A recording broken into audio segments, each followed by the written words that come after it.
Hola amigos, amigas, gracias por estar con nosotros en tu programa ¿Qué pasó entonces? Soy Arnulfo Ramírez y muy contento por encontrarnos de nuevo, al igual encontrarnos en este programa con un tema muy interesante que hoy vamos a desarrollar. Me refiero al Ayuntamiento de Tegucigalpa durante la época colonial. Tegucigalpa es una ciudad que da mucho que hablar en la época incluso prehispánica, la época colonial, la republicana y actualmente es una gran ciudad. Y por eso en esta oportunidad hemos invitado a un amigo, a un colega, me refiero al máster Pedro Kiel Morales. Él va a hablarnos acerca de este tema tan interesante. Pedro Kiel Morales es un historiador hondureño, de los nuevos historiadores, los jóvenes historiadores. Pues recién viene de obtener su maestría en historia y va a aportarnos pues realmente parte de su investigación. Es una investigación bastante amplia, pero agradecemos que haya aceptado nuestra invitación para que nos pues nos cuente un poco la historia acerca del Ayuntamiento de Tegucigalpa. ¿Qué tal, maestro? ¿Cómo están? Mucho gusto, Arnulfo. Pues aquí, muy contento de tener la oportunidad de poder compartir con usted y con la audiencia de Telebásica este tema tan interesante y tan vigente como es del Ayuntamiento Colonial. Y pues espero que les agrade, ¿verdad? Y que tengan cualquier tipo de dudas que la hagan saber, ya sea por redes, ¿no? Que estamos a la orden para este tipo de temas y que de nuevo es un gusto poder compartir con usted.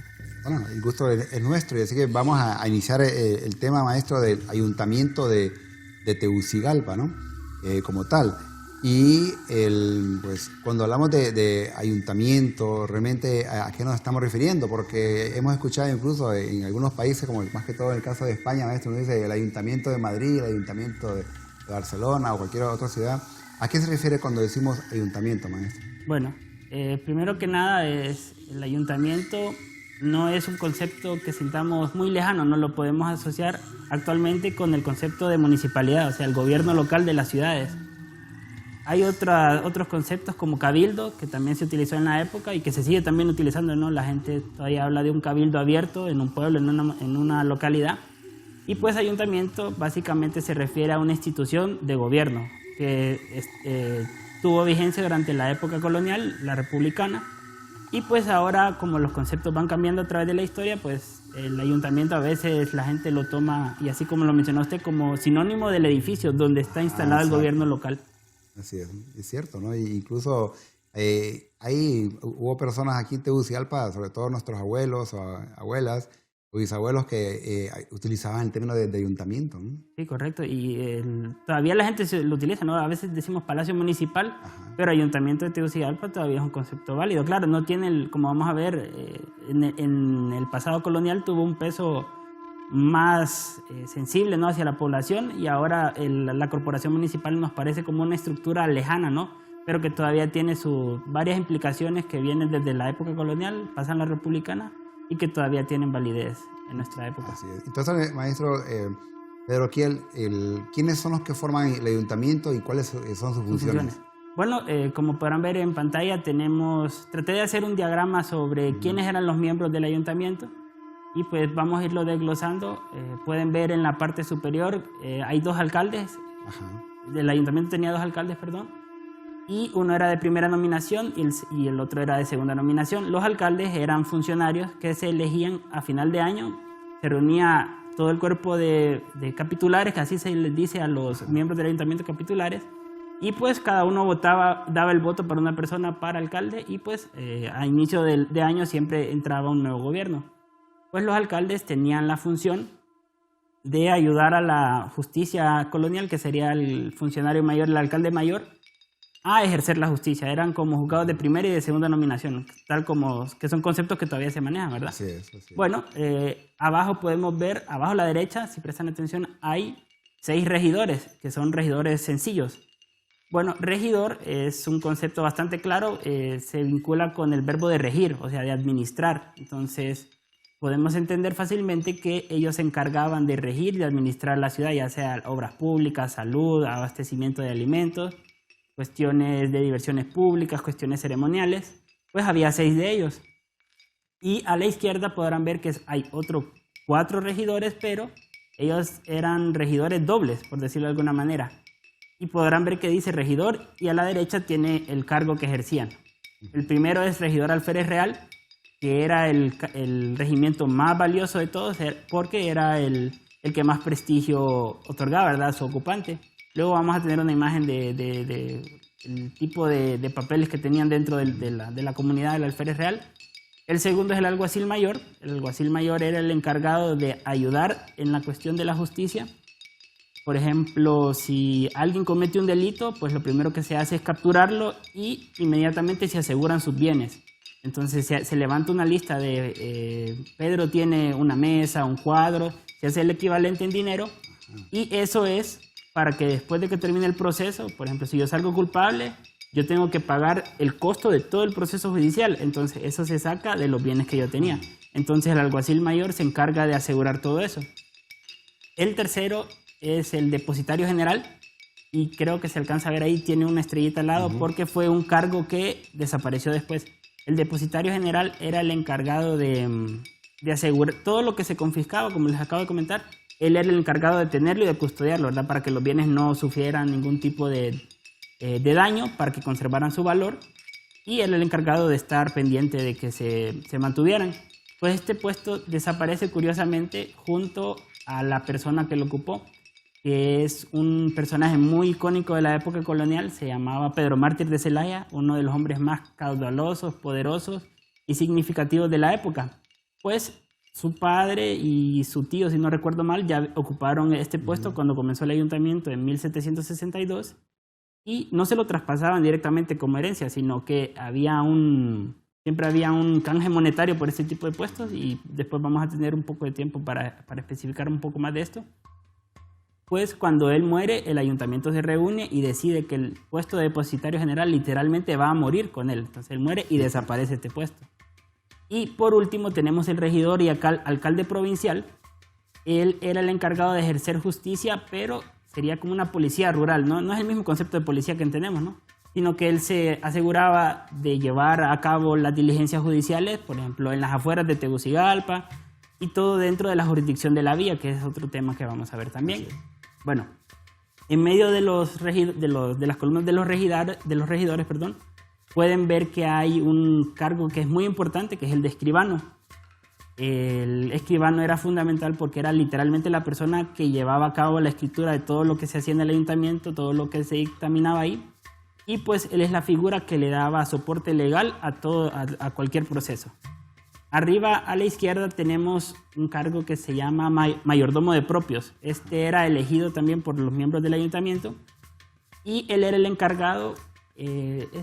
Los propios es como decir, tratando de teniendo cuidado, ¿verdad?, con asimilar los conceptos de antes con los de ahora. Así es. Los fondos del ayuntamiento, él era el encargado de llevar los libros contables. Entonces, por ejemplo, si se necesitaba pagar la música para una misa, entonces el mayordomo de propios hacía un recibo.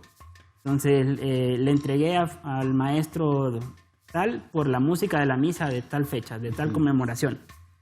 O si había que pagarle al alguacil de la cárcel, pues se le dieron 50 pesos a X persona por ejercer su función de alguacil.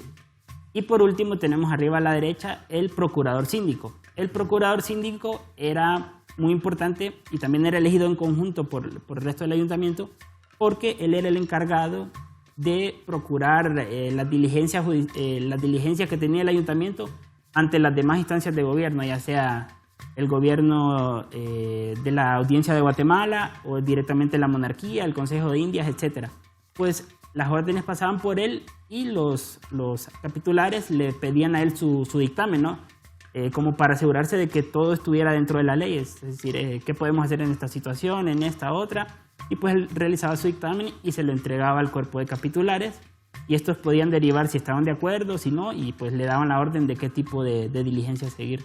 Sí, realmente era toda una gran labor de este ayuntamiento, ¿no? Y una pregunta que siempre puede surgir, porque como le hemos comentado que nosotros también nos ven estudiantes, nos ven docentes, público en general. Siempre se ha manejado esto de que estos puestos eran ocupados solo por españoles. ¿Realmente era así, maestro? Sí, esa es una concepción que creo que es importante, este tipo de espacios, como para reflexionar y comentarle al público, ¿verdad?, que la historia, como cualquier otro conocimiento científico, pues se está constantemente renovando, reescribiendo, reinterpretando, Y un buen ejemplo es esto, de que estas instituciones, eran controladas meramente por españoles, entendiendo españoles como sinónimo de peninsulares, ¿no? De los venidos de América. O también otra gente piensa que solo era de criollos, o sea, hijos de españoles nacidos en América, y que entre ellos había una constante lucha y pugna. Pues uno lleva, a la hora de investigar, ¿verdad? Lleva estas nociones y pues puede contrastarlas, con los documentos. Entonces, ¿qué me encuentro yo? Que había una combinación, no podría ser yo un 50 y 50, ¿verdad? Ajá. Pero que había un componente criollo dentro del ayuntamiento y un componente peninsular. Y no estaban en constante choque, un choque abierto, ¿verdad? Porque finalmente eran espacios donde familias ubicaban a ciertos miembros y donde había que llevar alianzas para sacar el gobierno adelante del ayuntamiento. Pero tampoco podría decirse, ¿no?, que era un espacio completamente abierto, ¿no?, para un mestizo, para un mulato, para un indio, porque no es así. Claro. Porque son puestos de privilegio, o sea, se necesita dinero y pertenecer a una familia de prestigio social y económico para poder acceder a un puesto tan delicado como es el de regir una ciudad. Claro. Sí, valga la aclaración, porque realmente nos damos cuenta, no solo en el caso de Honduras, en el caso de Guatemala, en el caso de El Salvador, todos estos lugares donde se maneja mucho este concepto. Recordemos que un peninsular sería un español nacido en España, ¿no? Un criollo es un español nacido en América, ¿no? En América. Y el mestizo ya es una combinación, pero esto vamos a verlo más adelante. Vamos a hacer una breve pausa, usted no los cambie y recuerde escribirnos a nuestro correo ¿qué pasó entonces? @telebasica.com, al igual también en nuestras redes que estamos como STVE Telebásica. Ya regresamos.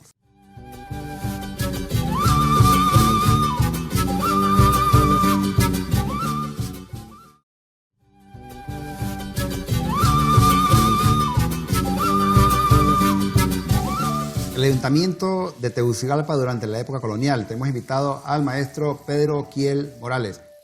Maestro, esta corporación, este ayuntamiento, ya usted nos explicó cada una de estas funciones, realmente funcionaba como tal. Pensemos para la época de la colonia, ¿no? Si esto se hubiera mantenido todavía en la actualidad, sería unas ciudades un tanto desarrolladas como lo eran en aquel entonces. Y eso que en aquel entonces había menos población, ¿no? Y aún así esa organización, esa estructura, que obviamente viene dada desde España, ¿no? Son órdenes prácticamente desde España. Y es interesante, ahorita que lo mencionas, son instituciones que sí se trasladan desde España, pero que aquí en los territorios americanos adquieren otro tipo de características propias, ¿no?, del espacio.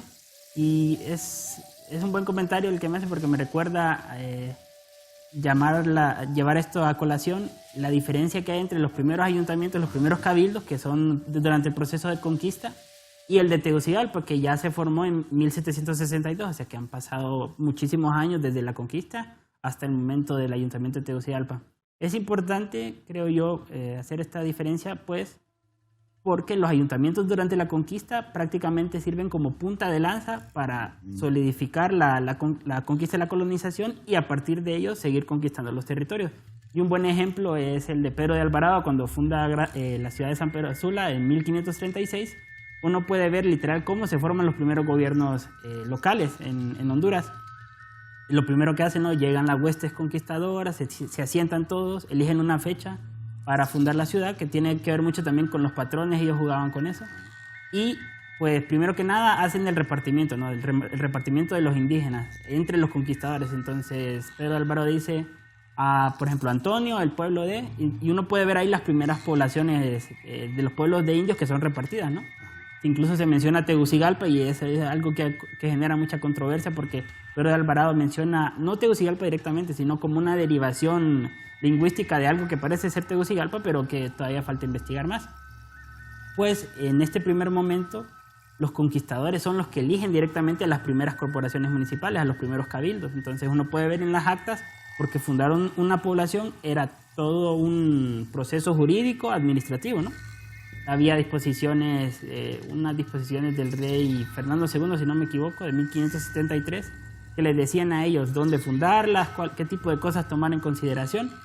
Y pues uno puede ver en San Pedro que Pedro Alvarado nombra como primeros alcaldes a fulanito, a tal persona, tal persona, tal persona. Pues los ayuntamientos fueron importantes y lo siguen siendo, por este concepto de corporación, y que es algo que quiero explicar a través de la imagen, ¿verdad? Corporación se deriva, ¿no?, del latín de acorporar, o sea, formar cuerpo. Entonces, esta imagen que tenemos es el Leviatán de Thomas Hobbes, y pues me resulta muy ilustrativa porque la figura en grande es el reino, es la monarquía. Entonces podemos ver más de cerca cómo está formado este cuerpo por pequeñas personas, perdón. Y estas pequeñas personas representan a las corporaciones. Las corporaciones, por ejemplo, está la corporación municipal, que serían los ayuntamientos, pero también está la corporación eclesiástica, el clero, que también había ayuntamientos eclesiásticos. Está la corporación militar, ¿no?, con toda su estructura. Y también está la de los comerciantes, que es a través de las instituciones que surgieron a finales del 18, los consulados de comercio. Entonces la monarquía está compuesta por sus súbditos, obviamente, pero estos a su vez se acuerpan, o sea, forman corporaciones, que serían los ayuntamientos, que es lo que se puede ver en esta imagen. Interesante, ¿no? La ilustración, porque nos dice mucho y vemos lo compacto, ¿no?, que son estos ayuntamientos. El Tegucigalpa como tal, maestro Pedro, nos dice que una ciudad tan llena de historia, tan llena de esos elementos, esa actividad que hubo desde bueno, yo lo comentaba, desde la época prehispánica, pero más un poco la época colonial, la republicana.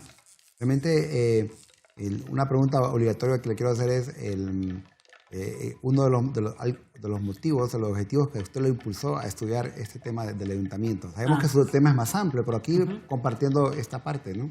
Ok, pues como pudo usted mencionar rápidamente al inicio, pues esto del ayuntamiento deriva de mi tesis de maestría.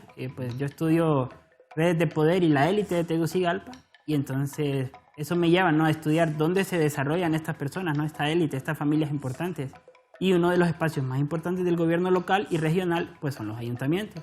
Entonces es lo que me lleva a, primero que nada, identificar quiénes eran, luego a ir tejiendo las redes, ¿no?, porque es un ejercicio muy minucioso, luego a decir, bueno, la mayoría pertenecen a estas familias, y luego ir viendo cómo llegan nuevos españoles y pues forman parte de estas nuevas familias, que es curioso, ¿verdad?, porque son apellidos que algunos ya perdieron su importancia, pero hay muchos que siguieron con vigencia, que eran sinónimos de poder durante el 19, a inicios del 20, pero ya quedan como olvidados. Por ejemplo, les mencionaba Pedro Mártir de Celaya. La familia Celaya fuera muy importante dentro del ayuntamiento. La familia Rosa, la familia Rivera, la familia Reconco, los Midense tenían mucho poder durante la época, y eso es un buen ejemplo de cómo una familia todavía se siguió posicionando como un grupo de poder importante durante la época colonial republicana y más contemporánea. Y pues uno como historiador como que se va familiarizando, ¿no? Ya les aprende la firma, ya sabe quién es el cuñado de quién. Y pues es un trabajo muy, como les mencioné, minucioso, pero sí refleja, o es muy satisfactorio, porque creo yo que eso es importante, que la historia tiene que poder crear estas conexiones entre el pasado y el presente. Entonces uno los ve a ellos, y ellos eran personas comunes en el sentido como nosotros, ¿no? Obviamente su forma de ver el mundo era muy distinta, pero hay todavía cosas muy, muy importantes para ellos. Por ejemplo, los compadrazgos, ¿no? Y eso es otro tipo de documento que puede consultar, las actas de bautismo de estas personas. Entonces uno ve cómo una familia se compacta con otra a través de estas gestiones. Entonces nace mi hijo, y obviamente todavía queda eso, ¿verdad? Elegir un padrino es un acto muy importante que tiene mucho valor familiar y de cuestión de responsabilidad. Actualmente también, ¿eh? Todavía, y uno todavía, por ejemplo, yo tengo el esposo de mi tía, pues él es mi padrino, entonces yo me refiero a él como, hola padrino, ¿no? Entonces no como tío. Todavía tiene, exactamente, no como tío, y todavía tiene ese tipo de peso en la cabeza de uno, y no digamos en la época colonial, ¿no?, que eran unas relaciones más íntimas, más cerradas. Y pues ahí puedo ver yo cómo una familia lleva a bautizar a su hijo y nombra, por ejemplo, a X persona como su padrino, y cómo el niño va creciendo y no pierde ese contacto con su padrino, ¿no? Lo incluye en sus negocios, lo deja como su heredero, podrá ser también. Y eso es algo que se puede ver en los testamentos. Cuando alguien muere, pues dejo como heredero a X persona, y uno conecta. Y la historia también, con eso de las redes, es tratar de conectar todo tipo de fuentes para construir el ambiente donde se desarrollan las personas. Entonces es muy interesante cómo hay familias en el ayuntamiento, hay familias que tienen miembros que eran comerciantes, hacendados, mineros, entonces todo se mezcla. No hay una división real entre, como ahora, no hay una división tan tangible entre el gobierno público y las cuestiones privadas, porque son cuestiones que se entremezclaron y que obviamente generaron conflictos de intereses en algún momento. Usted dijo al inicio que para fundar o llevar a cabo un ayuntamiento, obviamente, o una ciudad, se llevaba una serie de requisitos. El Tegucigalpa, como tal, una ciudad, vamos a decirlo, un tanto organizada, hace solicitudes, viendo en esta imagen qué propuesta la que tienen. Sí. Como les mencioné, es 1762 el año en que el cuerpo de la élite de Tegucigalpa pide el título de villa al rey, porque todo esto hay que tener claro, ¿no? Villa, así, Tegucigalpa antes era un real de minas, entonces real de minas no solo es una descripción geográfica porque había minas, sino que es un concepto administrativo para identificar lugares donde hay minería. Por ejemplo, real de minas fue Tegucigalpa, fue Santa Lucía, fue San José de Yuscarán, y pues el siguiente en el rango es villa. Entonces tiene todo un peso de honor, de distinción ante el rey. Entonces pues ellos se unen como élite y hacen la petición al rey del título de villa. Primero ofrecen 2.000 pesos, ¿verdad? Porque el rey en esa época, España está en guerra con Inglaterra y las arcas necesitan dinero, pues ofrecen 2.000 pesos. Y le dicen, no solo vamos a dar esos 2.000 pesos, sino que vea la propuesta que tenemos para nuestro ayuntamiento, que es la imagen que tenemos ahorita en pantalla. Y es muy interesante, esta imagen se puede consultar en internet, en el portal de archivos españoles Pares, que es la versión digital del Archivo General de Indias, que está en Sevilla. Y pues aquí podemos ver cómo está dividido el espacio del gobierno colonial en Tegucigalpa. Era un edificio de 2 pisos y no se alcanza a veces a distinguir muy bien las letras, ¿verdad? Pero comentarles que el piso de abajo era la cárcel del ayuntamiento, entonces hay una cárcel para españoles, hay una cárcel, dice ahí, para personas inferiores, es el cuarto del alguacil, y el segundo piso es el más importante, y creo que ahí se logra leer la puerta grande, arriba a la izquierda dice sala capitular. Entonces, sala capitular es donde se reúnen los capitulares, o sea, los miembros del ayuntamiento, a debatir sobre el gobierno de la nueva villa de Tegucigalpa. Y pues esta es su propuesta y obviamente uno qué bonito, ¿verdad? Qué gráfico es el edificio.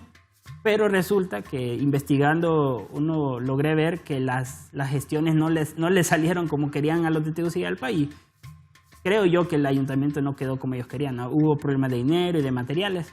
Bueno, esta segunda imagen es de Comayagua, pero creo yo que es interesante porque habla de los estilos arquitectónicos y es algo que creo yo, volviendo a las conexiones que puede hacer la gente con la historia, uno ve este edificio y perfectamente puede recordar el edificio del ayuntamiento de X población, ¿no? Porque son cuestiones arquitectónicas y patrimoniales que todavía conservan su esencia. Y creo yo que es un ejercicio muy interesante porque puede generar en la persona una acción de preservación, ¿no? de conservación del patrimonio cultural, de saber valorar ese edificio que no solamente es viejo, porque puede ser viejo, pero que también es el reflejo de una tradición arquitectónica que ha pasado a través de la historia.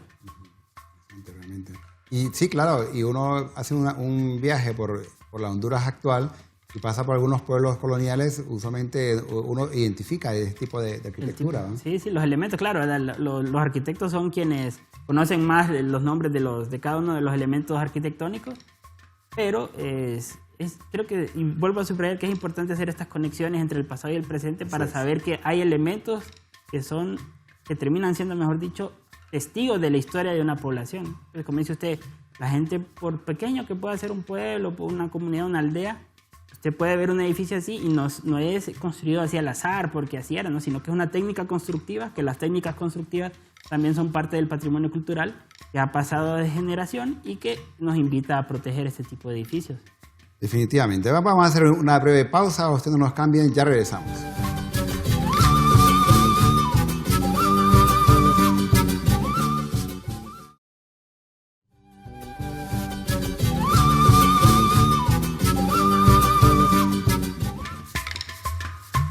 El ayuntamiento de Tegucigalpa durante la época colonial. Tegucigalpa, una gran ciudad, la capital de Honduras. Hemos invitado al maestro Pedro Kiel. Pues cuando vemos Tegucigalpa en la actualidad, maestro Kiel, incluso cuando uno le pregunta a los estudiantes qué quiere decir Tegucigalpa, inmediatamente dicen Cerro de Plata, ¿no? Y de primas a primeras, ¿no? La historia de Tegucigalpa es interesante. Un día vamos a dedicar a hablar un poco de la etimología, las toponimias de algunos lugares de Honduras, sobre todo de Tegucigalpa. Pero la pregunta es, el momento en el cual usted investiga o hace su investigación, o mejor dicho, ¿cómo nos miraban los españoles en términos geográficos, en términos en planos? Sí. Bueno, creo que la imagen que presentamos ahorita es muy, muy interesante por eso mismo. A la par de la creación del ayuntamiento, la villa quiere establecer cuál sería su jurisdicción. Entonces mencioné que los alcaldes ordinarios ayudaban a la ejecución de la justicia y el alcalde provincial a la justicia rural. Pues este era el espacio de acción donde estos funcionarios actuaban. Entonces, a la par del plano del ayuntamiento, la élite de Tegucigalpa también presenta este plano que es de la jurisdicción de la villa. Y nos habla, y bueno, creo yo que es un elemento muy, muy atractivo, ¿no? Nos habla de cómo se percibe el espacio, ¿no? Obviamente el ejercicio de elaborar planos o mapas era muy distinto, pero creo yo que es un elemento agradable que, como vamos a ver en la siguiente imagen, va a ser muy agradable el tipo de conexiones que podemos hacer entre el espacio geográfico actual con el del pasado. Y en este mapa podemos observar un poco cómo era la visión de Tegucigalpa, se puede decir, para ese entonces. Sí, ¿cuál sería el espacio geográfico? Creo que sí logran alcanzar a ver en la derecha, al fondo de la derecha, se puede leer Valle de Talanga. Así es. Esto, como mencionó usted, la importancia de las toponimias, de los nombres de los lugares. Cómo podemos trasladarlos desde la época colonial, incluso prehispánica, a espacios que son actualmente, que llevan el mismo nombre, pero obviamente cumplen diferente función. Creo que ahí se puede ver en la parte que se ve azul, Río Hondo, que son otros tipos de conceptos de toponimias que todavía se manejan. Así es. Y, veamos la siguiente para verlo más claro, ¿no? Sí. La siguiente imagen. Bueno, esto ya es una sección del plano que está más enfocada. Y pues me parece interesante porque ahí se ponen los espacios que rodean Tegucigalpa, la nueva villa de Tegucigalpa. Entonces podemos ver obviamente en el centro, ¿verdad?, la figura más grande, que sería la nueva villa de Tegucigalpa. Y pues esos dibujos no son sinónimos de edificaciones que existieron necesariamente, no, sino son formas de expresar la simbología. Sí, luego vamos a ver en la siguiente imagen otras que son sinónimos donde había una iglesia, pues una casita con una cruz. Bueno. Podemos ver la A, que es la villa de Tegucigalpa, la B, que es algo muy importante que también quiero hacer hincapié, como hablábamos de todas estas cuestiones que, como nos educaron así, que para nosotros son cerradamente ciertas, pero que necesitan una reevaluación. Pegada a la villa de Tegucigalpa, pegada literal, estaba el pueblo de indios de Tegucigalpa. ¿Por qué esta aclaración? Porque la gente suele pensar en la villa de Tegucigalpa como una villa de españoles, ¿no? Que como solo caminaban españoles ahí, solo se llevaban españoles ahí, o peninsulares, o criollos, etcétera. Pero las dinámicas de relaciones entre indígenas, españoles, mestizos eran mucho más abiertas, no había murallas, ¿no?, que dividieran estos espacios. Y pues el pueblo de Tegucigalpa literal colindaba con la villa de Tegucigalpa, entonces había una conexión directa entre ellos. Y el tercer elemento que creo yo que les llamará la atención es otro clásico, ¿no?, que es el pueblo de indios, porque como mi abuela nace como un pueblo de indios, que es la letra C, que está ahí el dibujo un poquito de lado, y que obviamente solo lo divide el río, ¿no?, a ambas ciudades. Entonces esta es la forma del ayuntamiento de explicar, esta es nuestra jurisdicción, estos son los tipos de espacios que va a estar bajo nuestro cuidado, y el tipo de espacios donde ellos también, con sus intereses económicos, donde vamos a ejercer nuestro poder, donde vamos a sacar la mejor partida posible, aunque se habla obviamente de regir la ciudad y el espacio por el bien común, pero no podemos olvidar que debajo siempre va a haber intereses propios de los capitulares. Entonces, definitivamente, en lo que es Tegucigalpa con mi abuela, maestro Pedro, había una relación. No es que, como usted lo acaba de decir claramente, que no es que Tegucigalpa vivían solo los criollos y como mi abuela vivían solo los indios, pero en ambas ciudades habían criollos, peninsulares. Se llevaban, sí, interactuaban constantemente. Ya la cuestión de la vivienda, como asentarse en tal lugar, ese es un tema que desde la legislación colonial española pues hacía una división tajante, ¿no?, de que los indios tienen que vivir separados por el tipo de perjuicios que les podían generar llevarse con los españoles, el abuso de poder y cuestiones así. pero que a medida pasa el tiempo, pues el mestizaje, o sea, la mezcla entre indígenas, negros, mulatos, españoles, se vuelve más intenso, pues obviamente se van diluyendo ese tipo de barreras. La legislación sigue ahí, pero el tipo de realidad que ellos vivían era muy diferente. Había muchas conexiones entre ellos de tipo comercial, comercial es importante porque pensamos que, o suele pensarse, españoles hacen negocios con españoles. No, los mineros y los comerciantes, y eso es otra cosa que tuve la oportunidad de ver. En sus negocios, por ejemplo, un hacendado necesita maíz para mantener a la mano de obra, ¿verdad? Pues entonces van con algún productor dentro de esta jurisdicción, que es lo importante, y pues hacen negocios con ellos, ¿no? Son relaciones de confianza, pueden ser de confianza o solamente de negocio, pero hay una constante relación entre todos los sectores de la sociedad, obviamente para favorecer al comerciante y al hacendado, que es el que tiene el dinero, pero que implica negociaciones entre ambas partes. Esta segunda imagen pues es otra parte del plano y que me parece interesante porque son lugares que reconocemos en la actualidad, ¿verdad? Soroguara, que es la letra M que está abajo, y está como les mencioné, el dibujo, una casita con una cruz, que implica que ahí puede haber una pequeña iglesia, pero que implica sinónimo de poblamiento, ¿no? Donde hay una iglesia, pues sinónimo de poblamiento. Y no implica que haya un ayuntamiento, ¿no? Pero porque un ayuntamiento es una institución, como les mencioné, de gobierno muy poderosa, que se necesita prestigio, población, el tipo de actividades económicas que realcen el espacio. Entonces no era en cualquier lugar que se podía hacer un ayuntamiento. Luego va a haber otros procesos con la Constitución de Cádiz que van a ampliar el espectro, ¿no? Se va a decir por primera vez que donde haya 1000 personas tiene espacio para un ayuntamiento constitucional. Pero en esta época que estamos todavía no se abre el espacio así. Bueno, la letra N es el pueblo de Támara, que también era un pueblo de indios, ¿no? Y obviamente Támara son lugares que reconocemos abiertamente. Támara, a las afueras de Tegucigalpa, dice uno. Así es. Y obviamente están ahí todavía, ¿verdad? Y por último, el hato de Amarateca, que es la letra Q. Y pues aclarar que hato es un concepto que se utiliza para relacionarse con cuestiones de haciendas, con espacios abiertos donde puede estar el ganado, pero que, repito, son lugares que existen actualmente y que podemos conectar con el pasado colonial de Honduras.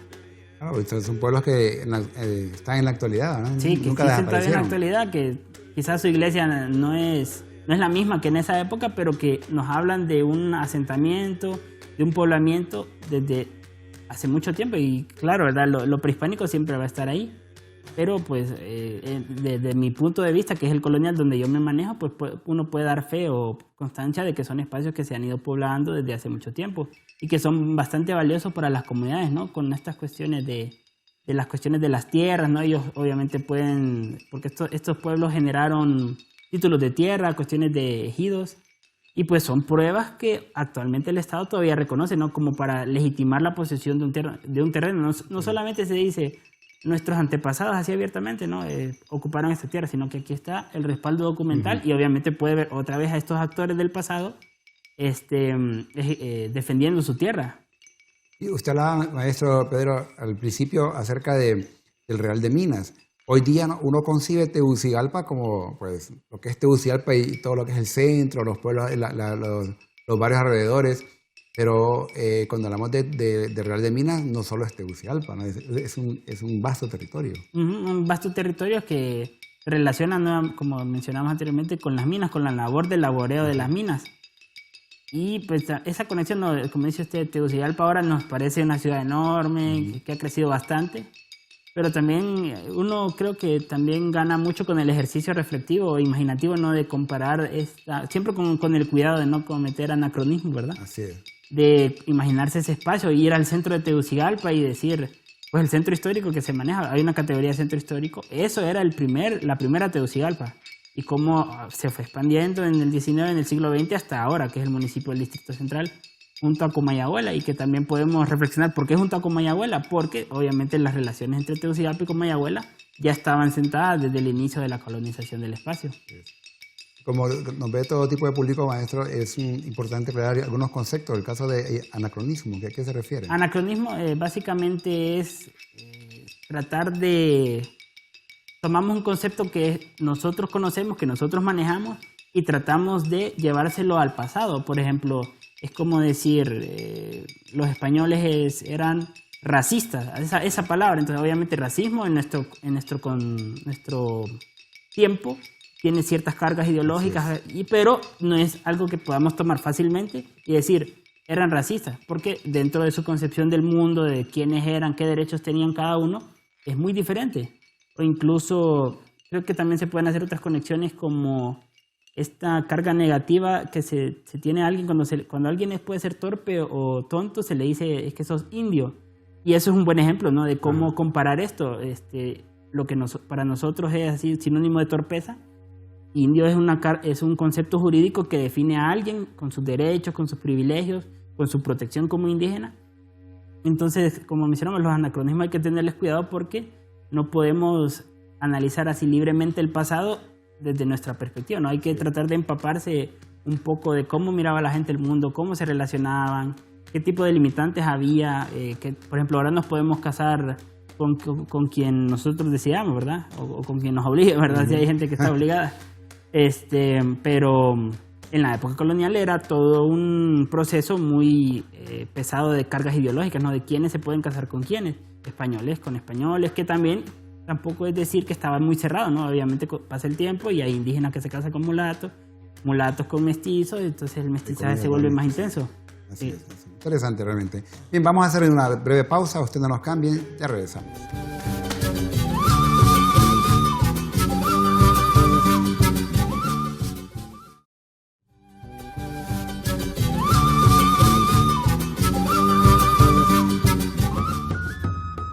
El Ayuntamiento de Tegucigalpa durante la época de la colonia. Un tema interesante que está desarrollando el maestro Pedro Kiel Morales. Pues hemos visto que Tegucigalpa, con su trayectoria, maestro Pedro, pues todo con su ayuntamiento, es una ciudad totalmente organizada, legal, pero había exigencia para hacer una especie de escudo, un emblema que identificaran las ciudades. Bueno, parte de todo el proceso es entender que ellos solicitaban tener un ayuntamiento, era un privilegio, ¿no? Ya hemos hablado sobre el tipo de ventajas económicas y sociales que tenían los miembros del ayuntamiento. Y pues, obviamente, hay que ensalzarlo lo más posible, ¿no? Por eso el plano tan pomposo del ayuntamiento. Ya vimos la jurisdicción no muy explicada de dónde era que iban a ejercer sus cargos. Y por último, el escudo, ¿no? Que también es una parte íntegra de identificarse con la localidad, de decir somos de aquí, ¿no? Ante el rey somos estas personas, tenemos ayuntamiento, tenemos jurisdicción y tenemos un escudo, que no se puede, era también un acto jurídico, administrativo, para representar a las ciudades y que también tiene una carga simbólica, iconográfica muy importante, ¿no? Entonces, el de Tegucigalpa, pues lo vemos en la actualidad, pero a más de una persona se le puede escapar, ¿no? Ese escudo desde qué época está, ¿no? Desde cuándo fue propuesto San Miguel como el patrón de Tegucigalpa. O sea, han habido cambios también. O sea, han habido cambios, pero hay diferentes versiones, ¿verdad? Sobre el escudo. Hay unas que están más estilizadas, el arcángel está más estilizado, pero la cuestión aquí importante es decirle que ese escudo que utiliza actualmente, la corporación municipal, fue el primer escudo que desde la época colonial se propuso. Muy importante. Y que ha ido avanzando, ¿no? Obviamente. Y que todavía es permanente. Son símbolos muy importantes dentro de las localidades. Por ejemplo, Comayagua tiene su escudo, ¿no? Y se representa la corporación municipal todavía con ese escudo. Trujillo tiene su escudo, etcétera, etcétera, etcétera. Entonces es un elemento de identidad local el que presentan ellos. Y el caso, por ejemplo, el de Tegucigalpa, ese personaje importante que es su patrón, que es San Miguel Arcángel. Y que obviamente en la época... nuevamente, ¿no? Como la religión católica es la imperante, pues la carga que tiene saber que San Miguel es su patrono no es una elección al azar, sino que obviamente pues los historiadores de la religión, los que estudian su simbología, la iconografía, saben el peso que tiene la figura de San Miguel como arcángel protector, ¿no? Claro, y creo que donde más se muestra esta actitud de guerrero protector de la gente que está abocada hacia él es en las representaciones donde él está pisoteando a la serpiente, ¿no? Que es el demonio con la espada, que es una representación clásica, ¿no? Incluso la de la catedral, si no me equivoco, está con su vestimenta que parece de armadura romana, si no me equivoco. Ahí sí, con la disculpa, ¿verdad? De cualquier pequeño error, pero es esa faceta que tiene él como guerrero, ¿no? Creo incluso que está parado con su lanza. y que en la época tenía una carga muy, muy pesada. Incluso uno se puede parar en la puerta de la catedral y ve en un pequeño círculo una frase que es ven a proteger el pueblo que Dios te ha encomendado, algo así. Así va la frase más o menos, pero imaginarnos la catedral de Tegucigalpa del siglo XVIII también, mandada a construir por miembros del ayuntamiento de Tegucigalpa que dieron dinero para que, especialmente la familia Zelaya, para que se terminara la obra, ¿no? Y que también es parte, no solo es el ayuntamiento, también es una gran iglesia muy importante que forma parte de este espacio. Entonces, en la última imagen vamos a ver el tipo de espacios que se le daba al santo patrón, que eran muy importantes. Así es, interesante, realmente, porque incluso vemos en la fachada principal de la catedral, bueno, en la fachada y también en el retablo interior vemos a todas las huestes celestiales, pero claro, en la parte central encontramos a San Miguel Arcángel, patrón de Tegucigalpa. Uh-huh. Y que es algo que, como mencionó usted, están en la parte frontal los arcángeles, y esa fachada se traslada al retablo de Tegucigalpa. Entonces se presta para la historia, se presta para todo tipo de cuestiones, no para cosas que parecen cotidianas, normales, pero que llevan una carga histórica muy importante y que se abordan desde distintas partes del conocimiento. Al principio usted comentaba acerca del ayuntamiento, de las autoridades, los funcionarios, pero ¿cuál era ese funcionario que, como vamos a decirlo así, como un funcionario de peso que había en el ayuntamiento? Okay. Bueno, como les mencioné al inicio, ¿verdad? Con el diagrama de quiénes eran los miembros, les comentaba yo que el alférez real era el cargo con más prestigio. ¿Y cómo saber qué era el cargo con más prestigio? Por una parte, saber qué era lo que hacía, pero también hay una cuestión que se puede ver a través del dinero. Y eso es algo que también hay que subrayar. ¿Cómo accedían estas personas al ayuntamiento? Pues se hacía un remate, cuando se instala el primer ayuntamiento se hacía un remate, en el sentido de una subasta pública, ¿no? de estos puestos. Entonces surge o aparece la figura de un pregonero. Un pregonero es alguien que se para en lugares públicos y dice noticias en alto. Entonces el pregonero, y eso todavía se consigna en los documentos, ¿verdad? Sepan todos que el ayuntamiento de Tegucigalpa remata su regimiento de regidor alférez real. Entonces llegaba la persona que le interesaba o enviaba a alguno de sus representantes y decía fulano de tal, 2,000 pesos. Entonces se abrió un espacio para las pujas, que es el ofrecimiento de dinero, ¿no? Entonces al final el que ofrecía más, ese dinero iba para la corona, ¿verdad? Entonces a la corona le interesaba también este tipo de ejercicios. Pues al final el que más daba, pues se quedaba con el puesto. Entonces surge la pregunta, ¿qué hacía el alférez real para que fuera un cargo tan importante? Pues era el cargo que involucraba mayor prestigio, ¿no? Era el miembro más importante dentro del ayuntamiento, y por eso es la imagen que les traje hoy. Es una representación, hoy no es de Tegucigalpa, ¿verdad? Pero sino que es descriptiva del tipo de cuestiones que le tocaban al alférez real. Ese estandarte que llevaba era conocido como el pendón real. Entonces en los eventos festivos, en las fiestas, salía el pendón real, que podía ser el escudo de armas de la monarquía, y pues quien lo cargaba era el alférez real, el que estaba encargado de llevarlo. Y obviamente esa carga tiene un peso de orgullo, de honor muy pesado, ¿no? Y ese es el sentido de las ceremonias públicas, que la gente pueda ver y reconocer el prestigio que tiene X persona por cumplir este papel. Y en Tegucigalpa se puede ver, por ejemplo, en las descripciones que se hacen sobre la fiesta de San Miguel, uno puede ver ahí a las corporaciones, otra vez la corporación, ¿cómo se llama? El ayuntamiento, la eclesiástica y los militares, ¿no? Uno puede leer cómo ellos desfilan juntos, pero compactos, ¿no? Cada corporación separada de la otra, pero obviamente es un ejercicio nuevamente de prestigio, de honor, de que el público pueda reconocerlos a ellos como autoridades, y un ejercicio que valida y renueva la autoridad que tiene la monarquía y la corporación sobre el territorio. Entonces, este tipo de acciones son las que hacen al alférez real un puesto muy importante. También los alcaldes ordinarios tenían otras funciones que implicaban mucha responsabilidad. Ellos eran los encargados de llevar los gastos de la fiesta del Santo Patrón. Ellos eran los encargados de pagar las misas, la música dentro de las misas, porque ese era un cargo que se le daba a un maestro de música para que oficiara las misas. Las cuestiones de la iluminación, si se iba a iluminar la iglesia, si se iban a iluminar las calles, ¿no? Porque obviamente es una Tegucigalpa sin alumbrado público. Y este gesto de iluminar las calles obviamente tiene que tener un peso ideológico, ¿no? Si imaginamos a Tegucigalpa sin luz en la noche, pero que se iluminan las calles, Entonces se crea como otro tipo de un ambiente como solemne. Entonces todo eso se pagaba y era parte del festejo, del ambiente de festividad, de reflexión, de devoción hacia San Miguel, y que ellos como corporación estaban encargados de seguirlo y de administrarlo así.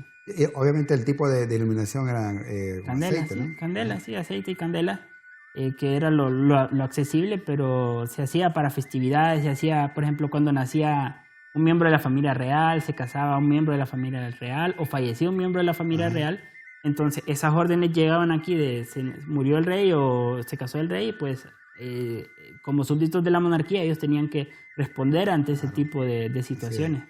Bien, sabemos que hay un último alcalde de la época de la colonia, Narciso Mayol.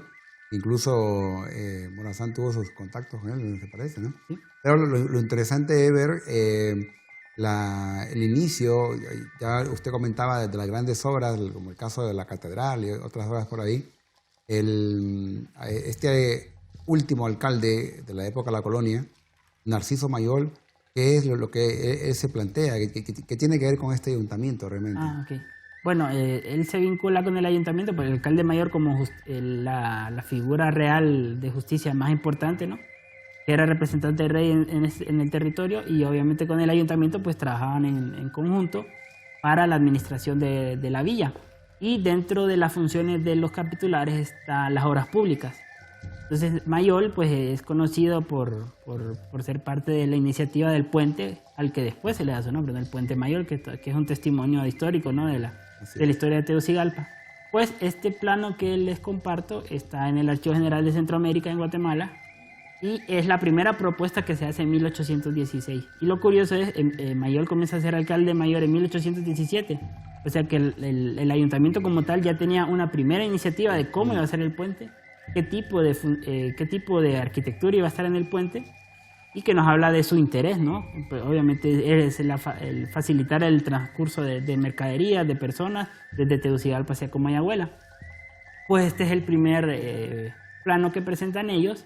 Ellos hablan obviamente de los gastos, del servicio, los beneficios económicos que tendría para el rey por cuestiones de impuestos, el que estuvieran conectadas ambas poblaciones. Y solo rápidamente volviendo a la cuestión de San Miguel, se puede apreciar en medio como una especie de arco que tiene la letra Y. Ahí, entonces abajo está la leyenda y quizás no se alcanza a leer claramente, ¿verdad? Pero dice nicho para el santo patrón. Entonces en el primer diseño del puente, el puente iba a tener un nicho para poner la figura de San Miguel, y que no son decisiones al azar, sino que hablan de la importancia y del simbolismo que representaba el arcángel para ellos.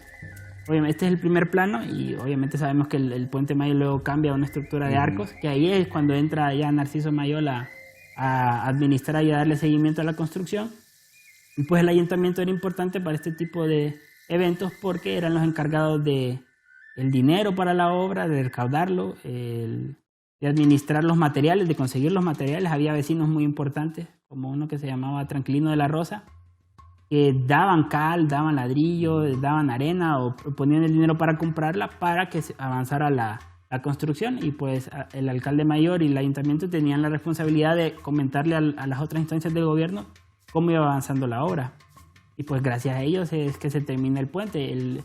Lo curioso, y creo que eso también abre a discusiones a partir de cuándo le llamamos puente Mayol, porque en la época se le conoce el puente de la villa de Tegucigalpa. Entonces obviamente después se hace la conexión entre quién era el alcalde mayor durante su construcción y pues se le pone ese nombre de Mayol. Que prácticamente fue su última obra, ¿no? Que prácticamente fue su última obra. Él muere, si no me equivoco, en 1820 o 21. Él muere, pues él tuvo unos choques muy fuertes con los miembros del ayuntamiento de Tegucigalpa, porque obviamente al contrariar su preponderancia, ¿no? Su importancia como como corporación, pues comienzan a haber choques, ¿no? Entonces él se muere disgustado, rendido. Él escribe a la corona que ya no quiere estar en Tegucigalpa, que por favor lo muevan. Él era muy enfermizo, entonces constantemente tenía que pedir permiso para irse a Guatemala, porque en Guatemala sentía él que había un mejor clima para su salud. Entonces, y esta es otra cosa importante, cuando Mayol se va, se mueve para recuperar su salud, él está encargado de dejar un alcalde mayor interino. Y la mayoría de las veces los alcaldes mayores interinos eran personas que estaban dentro del ayuntamiento y que él los deja a cargo. Entonces, en esos espacios cortos, es el ayuntamiento y sus miembros los que tienen casi el poder completo de la alcaldía mayor. Y que eran personas que, pues, obviamente legislaban a favor de sus intereses, pero que se veían obligados a respetar la jerarquía del alcalde mayor que tenía sobre ellos, pero también tenían todo el derecho a contrariarlo, a quejarse entre la corona de abusos de poder, que supuestamente Mayol no respetaba a los militares, y después que la corporación militar le dice que lo va a deponer y lo amenazan, que son cuestiones que era muy delicado amenazar a un funcionario real. Pero pues finalmente él muere en Tegucigalpa y él queda enterrado, si no me equivoco, en la ermita de la Limpia Concepción, que es una ermita que ya no existe, que es donde estarían actualmente los Lustrabotas y la Curazao en el centro. Ahí fue enterrado y pues él trajo a su esposa, y eso es algo que poco se menciona en los historiadores. Su esposa es la que él queda debiendo por unas cuestiones de impuestos, que él era el encargado de recaudarlos. Pues su esposa pues pelea a muerte por defender el poco dinero que le queda a partir de que muere Mayol. Pero no lo logra, ¿no? Porque están los del ayuntamiento así exasperados queriendo sacarle lo poco que le queda a Mayol por su como revancha política, pues sería. Claro. Interesante, realmente esta Tegucigalpa, sus personajes, y también agradeciendo al maestro Pedro Kiel Morales, que pues nos comparte esta investigación. Como lo dije al principio, es más amplia, pero él nos comparte esta parte del ayuntamiento de Tegucigalpa. Sí, finalmente, y como pues, un mensaje a todos los que nos ven, ¿cuál es ese mensaje, maestro? ¿Cómo usted logró investigar todo esto y para qué se motiven ellos a hacerlo igual? Bueno, primero que nada, agradecerle su atención, ¿no? Su interés por querer escuchar lo que tengo yo que compartir.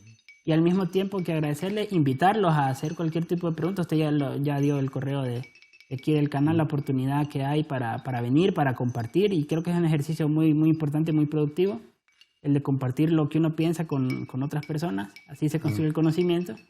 Y pues a los jóvenes que están interesados en la historia, pues es una carrera es bonita, es interesante, puede uno apasionarse. Pues a mí me apasiona el periodo colonial, no, pero hay una infinidad de temas que están disponibles, ¿no? Pues yo, que soy aficionado apasionado por la época colonial, pues sé que la mayoría de esta documentación se encuentra en el Archivo Nacional de Honduras, que queda en Tegucigalpa por la antigua Casa Presidencial. Ahí pude consultar documentos importantes como las actas del Cabildo, que son otro tipo de documentos muy importantes y que todavía se manejan. Las municipalidades todavía llevan sus actas donde se consigna qué es lo que se hace en cada reunión. Pues ahí estaban algunos pleitos que hubieron entre los miembros del ayuntamiento, que se acusan que murió un regidor y otro quiere entrar y no lo dejan. ¿Y por qué? Porque ellos tienen ahí toda una maraña de corrupción. También lo que les mencionaba de las actas de bautismo para poder conectarlos a ellos, a sus compadrazgos. Y pues los archivos en el extranjero, que es el Archivo General de Centroamérica en Guatemala y el Archivo General de Indias. No fui, pero sí a través del portal digital pues uno puede tener acceso con este tipo de información tan importante. Y que no hay obstáculos, pues ahí tenemos la evidencia. Maestro Pedro Kiel, le agradecemos su presencia acá en nuestro programa, ¿verdad? Siempre invitado, de puertas abiertas, cuando quiera para conocer sus investigaciones, porque de eso se trata también la historia, y ir, como lo hemos comentado, construyendo, reconstruyendo, replanteando o reescribiendo lo que es la historia. Y ustedes, pues, no olviden escribirnos en nuestro correo ¿qué pasó entonces? @telebasica.com, al igual también en nuestras redes, que estamos como STVE Telebásica. Muchas gracias por su atención. Nos vemos en la siguiente. Soy Arnulfo Ramírez. Hasta pronto.